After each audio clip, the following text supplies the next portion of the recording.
बिस्मिल्लाहिर्रहमानिर्रहीम। नाजरीन अस्सलाम वालेकुम। नाजरीन, द अफगानिस्तान सदर हागले डॉक्टर अशरफ गनी से چې د پاکستان په دورځنې دوره دی دا دوره په یو ډیر اهم وخت باندې کیږي. یو طرف ته افغانستان کې څو میاشتې پس چې کوم دی د صدارتي انتخابات به کیږي په ستمبر په میاشت کې، بل د افغانستان د افغان طالبانو او د امریکې ترمنځ د مذاکراتو خبره مطلب دا دی په دې سیمې کې چې کوم د کومې تبدیلۍ را روانې دي یا په دې سیمې چې کوم سیاست دی په هغه وخت کې دا دوره کیږي. د هغوی د دورې نه مخکې تاسو ته پته ده چې د قطر امیر هغوی هم راغلی او د پاکستان دوره یې کړې ده. اوس د پاکستان دپاره دا دوره څومره اهمه ده؟ پاکستان باندې به یو الزام لګېده په افغانستان کې چې یاره دې هلته کې صرف تعلقات چې کوم دي د طالبانو سره دي او د دې د وجې نه د پاکستان یو آنست بروکر چې ورته وایي چې یاره یو مخلص د یو پیس میکر کردار یې نشو ادا کولی. اوس که تاسو وګورئ نو د ډاکټر اشرف غني صاحب راتګ چې کوم دی دا ډیر زیات اهم دی. یو خو د دې سره به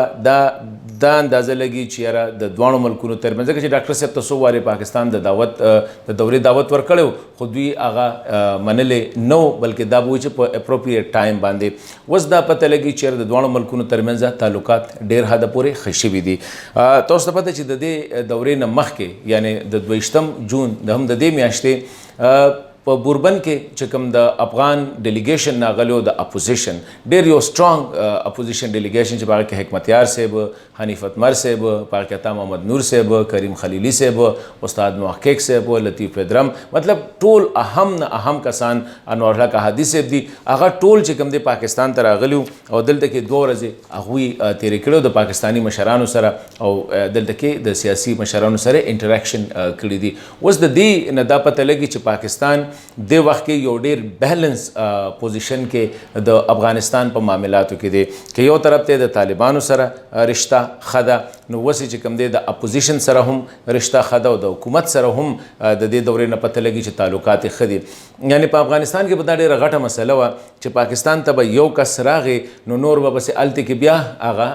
ملنډې شروع کړلې او ویره دا سازش دی او دا پاکستان خلاف و. اوس دا دی چې که طالب هم دلته کې ښې اړیکې لري نو اپوزیشن چې کوم دی د هغوی راتګ هم دا پته لګي چې د هغوی په پاکستان اعتماد دی. د لاهور دا پروسس چې کوم شروع شوی دی په دې حوالې سره د ډاکټر اشرف غني صاحب په حوالې سره چې کوم دی دا هم ډېره اهمه خبره ده. د ډاکټر صاحب د دوره کې اوسه پورې چې کوم اندروني خبرې راغلي دي په خاصه توګه د ویل کېږي چې 1 on 1 کوم ملاقات شو د وزیر اعظم عمران خان سره او نورو خبرو کې ډاکټر صاحب یو ځانګړی درخواست هم پاکستان ته کړی دی. ډاکټر صاحب غواړي چې یاره د طالبان چې کوم دي دا د امریکې سره که خبرې کوي نو پکار دی چې د هغه د حکومت سره هم خبرې کوي. یو جنمن ډیمانډ هم دی. طالبان تر اوسه پورې دا نه مني. ذرایع دا وایي چې یاره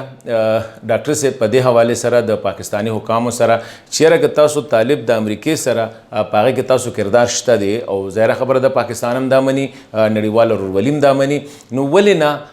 طالب چې کوم دی هغه دی د افغان حکومت سره په ناسته باندې مجبوره کړي. نو ما په خیال په دې حوالې سره ذرایع دا وایي چې یاره پاکستانو ته څه ایشورنسز هم ورکړي دي چې یاره پاکستان به په دې حوالې سره انتهایی کوشش کوي چې طالبان نه صرف دا چې د افغان حکومت سره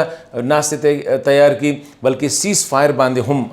یې کنوینس کړي. او د دې وجه دا ده چې تر اوسه پورې پاکستان که هغه همره زړه پورې کارونه نه کوله، قدمونه نه اخیستل، د هغې وجه دا وه چې افغانستان کې دننه د اپوزیشن سیاسي مشرانو، د مختلف ګوندونو مشرانو او حکومت په چې کوم دی په پاکستان باندې ډېر زیات قطغنونه، ډېر زیات الزامونه یې لګول. اوس چې پاکستان دا منیورنګ وکړو چې د افغان حکومت سره هم تعلق وکړو، اپوزیشن سره هم تعلق وکړو، د طالب سره هم تعلق وکړو، د دې مطلب دا دی چې پاکستان اوس په ډېر ښه پوزیشن کې دی چې یاره د افغانستان د امن عمل کې چې کوم دی په نیکنیتۍ سره زړه پورې